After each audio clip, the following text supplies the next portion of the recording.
Dear students, in today's video, again we will discuss some important words which are frequently asked in various competitive examinations like SSC, CDS, NDA, Bank PO and other similar examinations. We have analyzed the previous papers of 15 years and have found that there are almost 2000 words which are frequently or repeatedly asked in various competitive examinations. We have compiled all these words in our high level vocab book alphabetically, and with each word we have given its correct pronunciation, grammatical category, meaning in Hindi as well as in English, and also thousands of sentence examples, so that when you read a word in some context you can remember it for a longer period if just you refer to the context. Okay, so now come to the word, and today's first word is sacrilege. In our country there are so many religious places and there are so many people who disobey the religious rituals. So here the meaning is an act of treating a holy place or object without proper respect. It means अपने धार्मिक जगह का सम्मान जो लोग नहीं करते हैं, that act is known as sacrilege. It means अपवित्रीकरण, धर्म का उल्लंघन, means an act of treating a holy place, जो धार्मिक जगह है या जो धार्मिक ऑब्जेक्ट्स हैं, जो भी चीजें हैं जो धर्म से संबंधित हैं, उनको बिना सम्मान के उनको ट्रीट करना.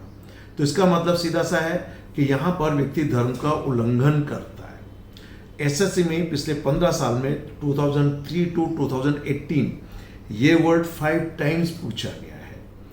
और एसएससी के according it's meaning is violation of something Holi और सैक्रिड, कि जो बहुत ही पवित्र है, बहुत ही सैक्रिड का मतलब ही पवित्री है, उसका उल्लंघन जो होता है उसे हम लोग सैक्रिलेज कहते हैं. Take this example here. Hindus consider it sacrilege to wear shoes inside a temple, कि अगर मंदिर के अंदर जूते अगर आप पहनकर जाते हैं तो हिंदू धर्म में उसे सैक्रिलेज माना जाता है, यानी धर्म का उल्लंघन माना जाता है.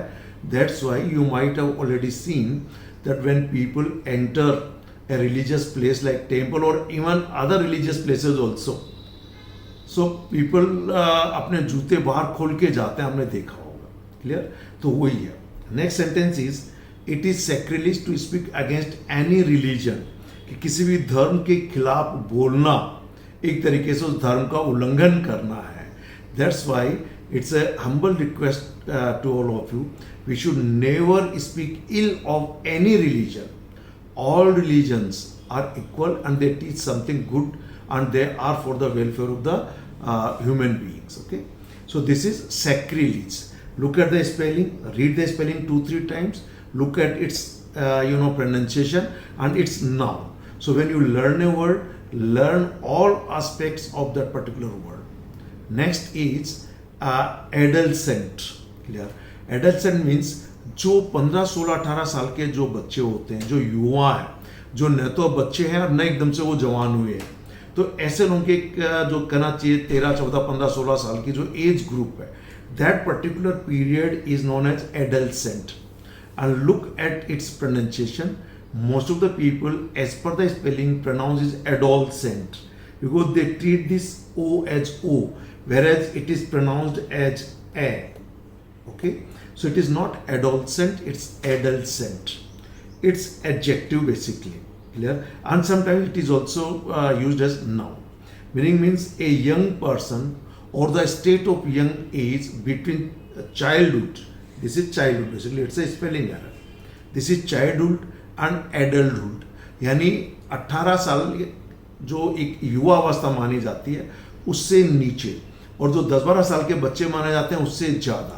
तो इस चाइल्डहुड और इस एडल्टहुड के बीच की जो स्थिति है उससे हम लोग एडल्सेंट कहते हैं. या फिर उस उम्र के बच्चे को, चाहे वो मेल हो या फीमेल हो, उसे भी हम एडल्सेंट कहते हैं. तो it is adjective as well as noun, means किशोर, किशोरी, ऐसा इसका मीनिंग है.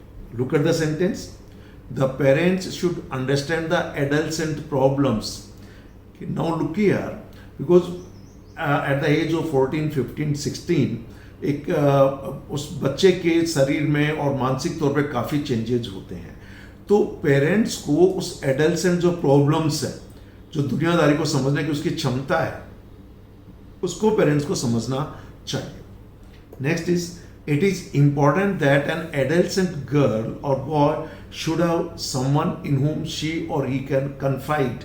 कन्फाइड का मतलब किसी व्यक्ति में अपनी पूरी आस्था रखना, अपना पूरा विश्वास जताना। सो ये बहुत ही इंपॉर्टेंट है कि एक जो 14, 15, 16 साल के एडolescent जो गर्ल और बॉय है, उनके पास ऐसा कोई व्यक्ति जरूर होना चाहिए जिसमें वो अपना पूरा विश्वास रखते हो, so that whenever they find any problem and whenever they have any curiosity about the life, they can ask that particular person। और होना भी चाहिए, क्योंकि यही एक एज ऐसी है जिसमें गलत रास्ते पर जाने के चांसेस उन पर्टिकुलर एडolescent के लिए ज़्यादा होते हैं। ऐसे में अगर उनको सही गाइडलाइन मिले, इसलिए कहते हैं कि जो बच्चे 10th, 11th, 12th में पढ़ते हैं वो एज बहुत ही नाजुक है। उस एज में बच्चों को प्रॉपर गाइडेंस मिलना बहुत ज़रूरी है। और 18-20 साल के बाद तो बच्चा खुद भी समझने लग जाता है कि उसके लिए क्या अच्छा और क्या बुरा है। क्लियर? लेकिन ये जो एज है 13, 14, 15, 16 साल की, ये मेंटली एंड फिजिकली, शारीरिक और मानसिक तौर से बहुत कुछ बदलाव आता है। इसलिए ये एज को बहुत सोच कर और पेरेंट्स को, समाज के लोगों को बहुत ध्यान रखना चाहिए। Most of the young people, when they fall in some bad habits, this is the age in which they fall in bad habits। कहना चाहिए बहुत से ऐसे जाल बिछाए बैठे रहते हैं लोगों को फांसने के लिए। ओके, सो इस एज में बच्चों का ज़्यादा ध्यान रखना चाहिए। Next, young adolescents are happiest with small groups of close friends. कि जो इस तरह के जो एडolescent है, उनका जो क्लोज फ्रेंड्स का जो छोटा सा समूह होता है, उसमें बहुत खुश रहते हैं, बहुत हैप्पी रहते हैं। अब इससे जो वर्ड पूछा गया एसएससी में, that is its noun, that is adolescence. As in our grammar course और in our grammar book, we have already taught you how to form a noun from other words, like from an adjective or from a verb। In the same way, how to form an adjective from a noun or from a verb, some suffixes are there. By adding those suffixes, we get new words from other words। So this is adolescence, and in that part I have already told you, whenever any word end in ance or anc, such type of words ending in anc and anc are usually nouns। In 99.99% cases, there may be some exception। Okay, this particular word adolescence means उस अवस्था को, जो 12, 13, 16 साल के बीच की जो एक as है, उसे हम लोग बोलते हैं, इसका हिंदी में मीनिंग है किशोरा अवस्था। यानी न वो युवा हुआ है और न वो बच्चा आ रहा है, तो उस पीरियड को, उस अवस्था को हम लोग एडolescence कहते हैं। इसलिए किशोर अवस्था, किशोरावस्था, ये particular word in last 15 years from 2003 to 18, it has been asked 4 times in SSC examination, and meaning given by the SSC is the period, एक ऐसा समय between the beginning of the puberty and adulthood, कि puberty का मतलब एक युवा होना जब शुरू होते हैं 12-13 साल की उम्र में, उसके और एडल्टहुड के बीच का एक अवस्था। सेंटेंस देखिए, some people become very conscious in adolescence, कि कुछ लोग एडolescence में यानी किशोर अवस्था में बहुत ही सेल्फ कॉन्शियस बन जाते हैं। Remember, most people pronounce this word in incorrect manner. It's conscious, it's conscious, it is shus. This particular part I have taught or included in our Learn Correct Pronunciation. We have published a book regarding the pronunciation, and it is the first book of India of its kind, in which I have compiled or given several aspects regarding the correct pronunciation of the words, because pronunciation is the lifeblood of spoken English. So you can learn correct pronunciation from our book, that is Learn Correct Pronunciation. So it's not conscious, it's conscious, so self-conscious. Next is, this book is all about the joys and sorrows of adolescence। ये किताब adolescence की जो खुशियाँ हैं, जो तकलीफ है, उसके बारे में है। Okay? And this particular word adolescence, not adolescence, adolescence has been asked 4 times in last 15 years. Okay, come to the next one, and this is amnesty. Amnesty, not amnesty. Amnesty means जब हम किसी को official सरकारी तौर पर हम क्षमादान दे देते हैं. जैसे in 1971 there was a war between Pak and India, and more than 90,000 soldiers from Pakistan surrendered to Indian army, and later on they were given amnesty. उन्हें माफ़ी दे दी गई भारत सरकार के द्वारा और रिलीज कर दिया गया. इट मीन्स सामूहिक क्षमादान, किसी को सामूहिक तौर पे समाधान करना. It means general pardon for offences, कि जो अपराध, ऑफेंसेस का मतलब अपराध जो किसी ने किया उनके लिए लोगों को जनरल पार्डन दे देना, specially political offences. Clear? So this is क्षमादान. पर इसको कहना पार्डन, जनरल पार्डन है, किसी को क्षमा कर दिया. और ये लाइफ का एक बहुत अच्छी क्वालिटी भी है. कहते हैं क्षमादान सबसे बड़ा होता है. People commit mistakes and errors, but it's the moral responsibility of the learned people and the wise people to just pardon them. Clear? उसी से रिलेटेड है एमनेस्टी.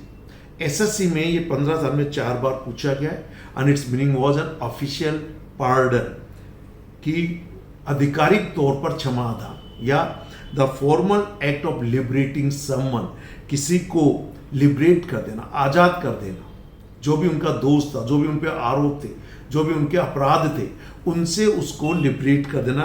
इस लिबरेट से बनता है लिबर्टी. लिबर्टी का मतलब आज़ादी, स्वतंत्रता. लिबरेट मीन्स आज़ाद कर देना, फ्री कर देना, जिसे कहना चाहिए. सेंटेंस देखिए, the government has decided to grant a general amnesty to all political prisoners, कि जो भी राजनीतिक के कैदी हैं. It happens several times. Several politicians and the political parties protest against the government, and if they are arrested, then because they didn't do any crime against the humanity, they did it only because of they feel that government policies are wrong, और उनको arrest कर लिया गया तो फिर सरकार उनके उन जो केसेस उनको माफ कर देती है. तो that is general amnesty. Next is the president refused to declare amnesty for people who had not paid tax, कि जिन लोगों ने टैक्स पे नहीं किया है उनको सामूहिक क्षमादान देने से राष्ट्रपति ने, प्रेसिडेंट ने मना कर दिया, रिफ्यूज कर दिया. So very important word for advanced learners and also for various competitive examinations. Okay, next is ascetic. ascetic means ऐसा व्यक्ति जो जीवन को जीने के लिए जिन सामान्य चीजों की जरूरत है केवल उनका ही उपभोग करता है, बाकी फालतू की लग्जूरियस जितनी चीजों को त्याग देता है. क्लियर? तो एक तरह से इसको तपस्वी कह सकते हैं, सन्यासी कह सकते हैं. That's why the meaning is a person avoiding physical pleasure, जैसे जो भी, और लीडिंग ए सिंपल लाइफ, बहुत सिंपल लाइफ जीता है, ऑफन फॉर रिलीजियस रीजंस, और ए पर्सन हु डज दिस, यानी ऐसा व्यक्ति चाहे वो रिलीजियस पर्पज हो या कुछ और कारण हो, वो बहुत सामान्य जीवन जीता है और जितनी लग्जूरियस लाइफ है उनको दूर रहता है. जैसे you can take the example of Swami Vivekananda, and I have given one example also. Swami Vivekananda lived a very aesthetic life, यानी उन्होंने कोई लग्जूरियस लाइफ नहीं जी, बहुत ही सामान्य जीवन जिया. कोई फिजिकल प्लेजर्स के लिए आजकल जैसा बड़ी बड़ी कारें, एयर कंडीशनर, ये जो चीज़ें उपभोग होती हैं, वो उनका कोई यूज़ नहीं किया. क्लियर? तो एक ऐसा व्यक्ति, ये नाउन और एडजेक्टिव दोनों है. एस्थेटिक लाइफ एडजेक्टिव, एंड ये एस्थेटिक लाइफ तो ये एडजेक्टिव है. क्लियर? और साधु सन्यासी या तपस्वी संयमी भी ये एडजेक्टिव है. संयमी और त्यागी, जो त्याग कर देता है दुनियादारी की चीज़ों का. Okay, next sentence is Peter's wife is extrovert and fun loving while he is ascetic and strict. कि पीटर की जो पत्नी वो तो एक्सट्रोवर्ट और फन लविंग है, यानी बाहर घूमना फिरना, लोगों से बातचीत करना, मौज मस्ती करना उसको बहुत अच्छा लगता है. लेकिन जो पीटर खुद है वो बहुत एस्थेटिक है और स्ट्रिक्ट है, फालतू की चीज़ों में पैसा खर्च नहीं करता, सामान्य जीवन जीता है, फालतू के आइटम जीवन में नहीं लेता. एसएससी में ये वर्ड 4 बार पूछा गया है, 3 से 15 तक. मीनिंग है नाउन के रूप में one who denies oneself ordinary bodily pleasures, जो शारीरिक जो सुख सुविधाएं हैं, क्लियर, उनका उपभोग नहीं करना, उनके लिए मना कर देना. So ascetic again, it's a advanced level word. So learn it and enjoy it. And next is atheist. Atheist, you might have already heard. This means if somebody doesn't believe in God or in any religion, that person is called atheist.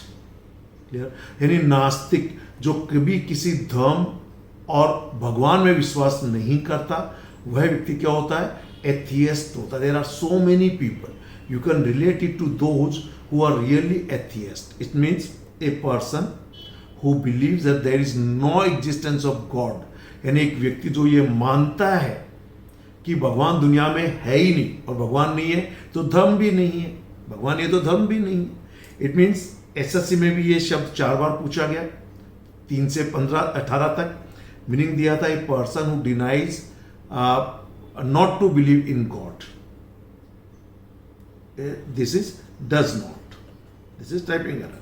So a person who does not believe in God, यानी एक व्यक्ति जो भगवान में विश्वास नहीं करता है, person who does not believe in God, यानी एक व्यक्ति जो भगवान में विश्वास नहीं करता है.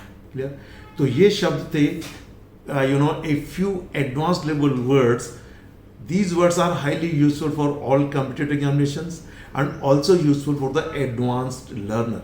If you read some standard books and newspapers like the Hindu, then certainly you will find all these words they frequently use in their writings. So learn all these words, look at the spelling, look at its correct pronunciation, also learn the grammatical categorization, and moreover the most important thing to remember a word is learn the word in some context, in some reference, and also use these words in your own words, in your own sentences, so that that particular sentence which you frame will be, you will retain for a longer period in your mind. Okay, thank you very much. Have a nice day.